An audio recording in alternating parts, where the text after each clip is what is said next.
Sweet June 2010 back at you. Um, I'm continuing this Confessions of a Single Mom series.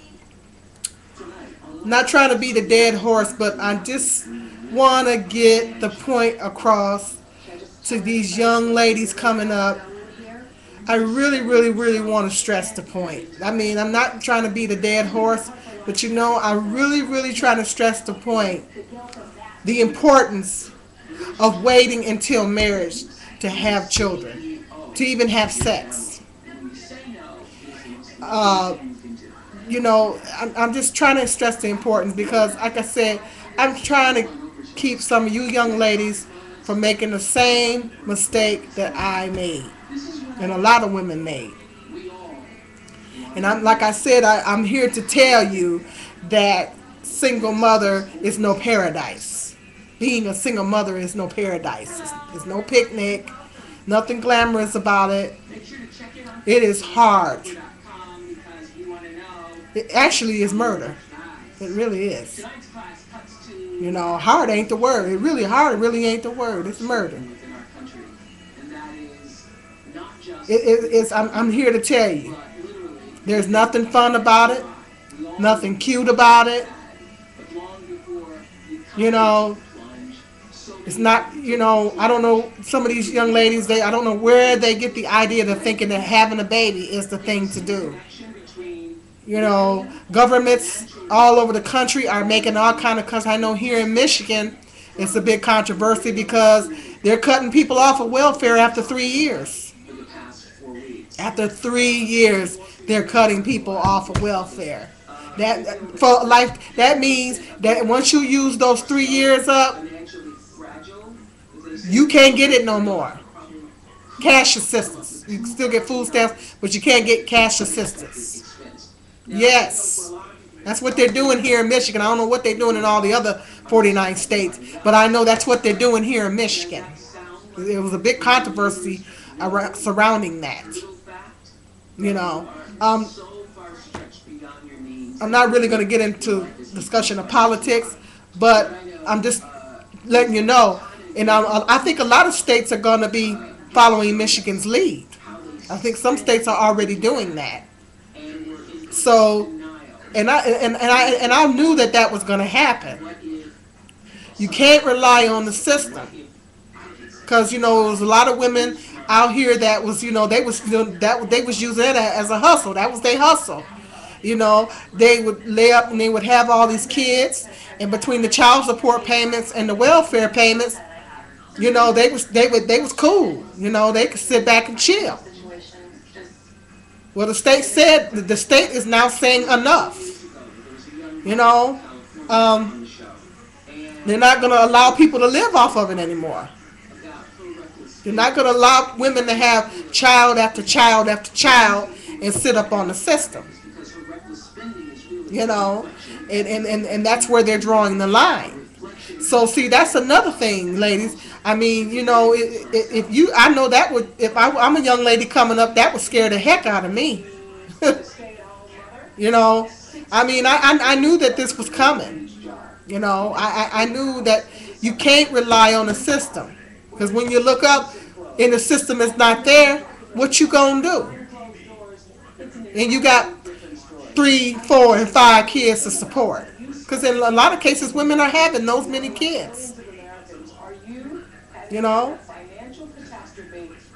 When you look up and the system is no longer there, then what you gonna do? Unemployment rate is high. Can't hardly find no decent job. What you gonna do? See, I was way ahead of them. Because I said there was no way that I was going to sit up and have a bunch of kids and be on welfare. There was no way.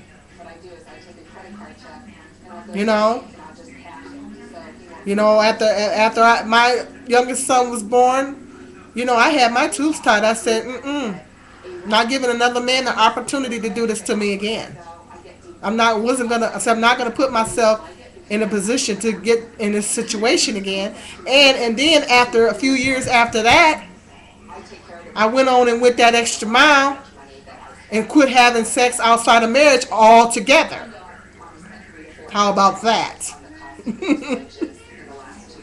So, so, you know, the best protection really is no sex. That's the best protection because birth control methods can fail. All of them can fail. That's a proven fact. So the best protection is no sex. Abstinence is the best protection.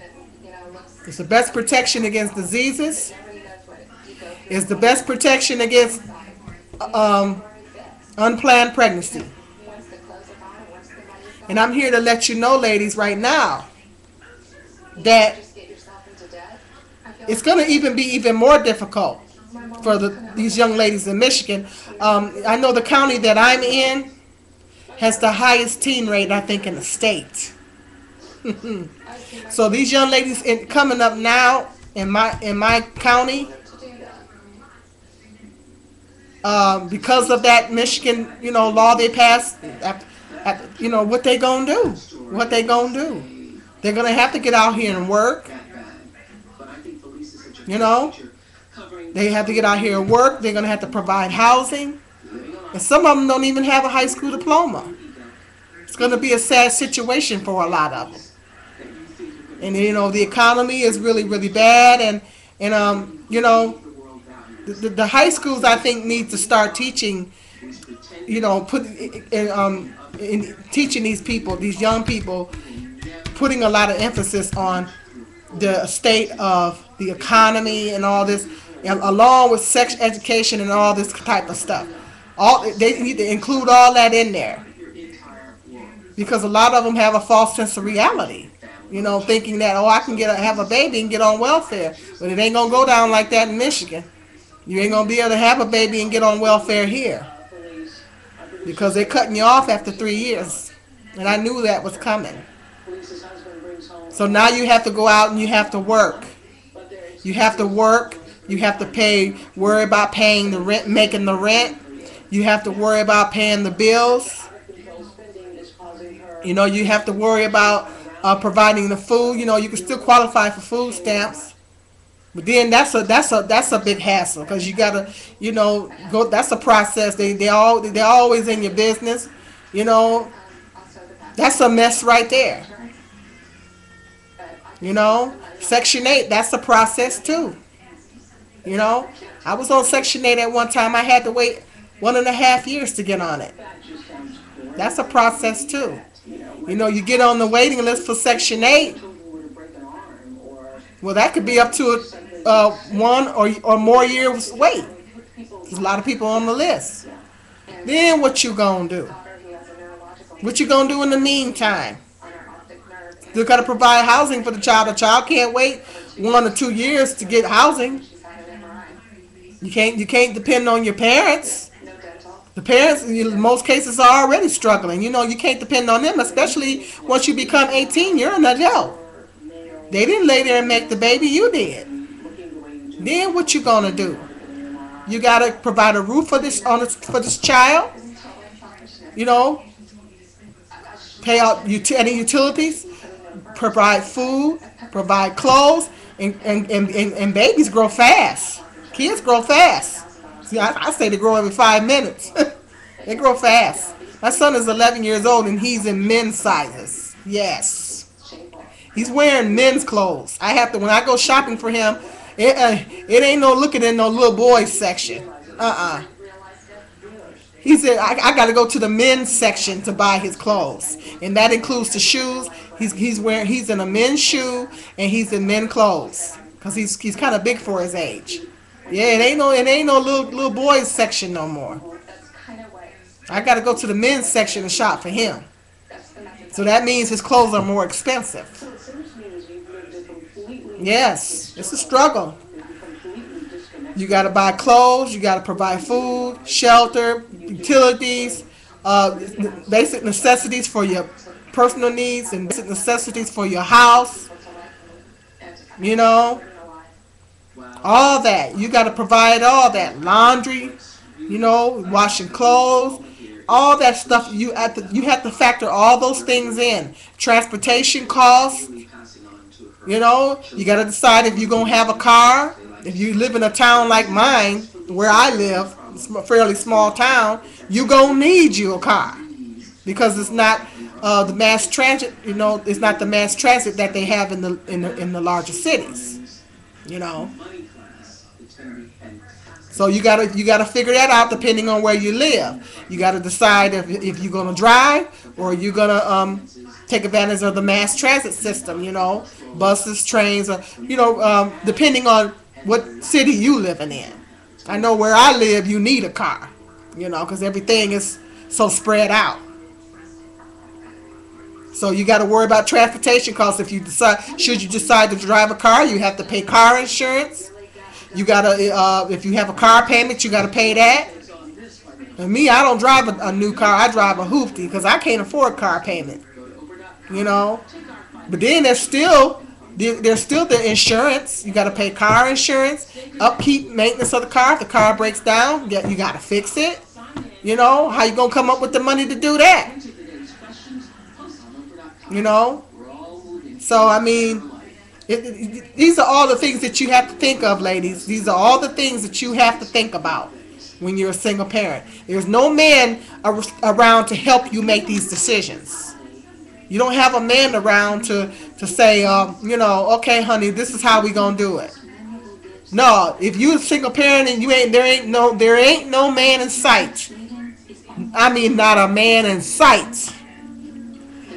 Then the car breaks down. Guess what? Now, fortunately for me, I have a wonderful, sweet mechanic that I can call and he'll help me, you know. I mean, that's a blessing. But before that, my son's father was helping me before that. So, I mean, but if you don't have that, somebody that you cool with that knows how to work on cars, what you gonna do? What you gonna do, ladies?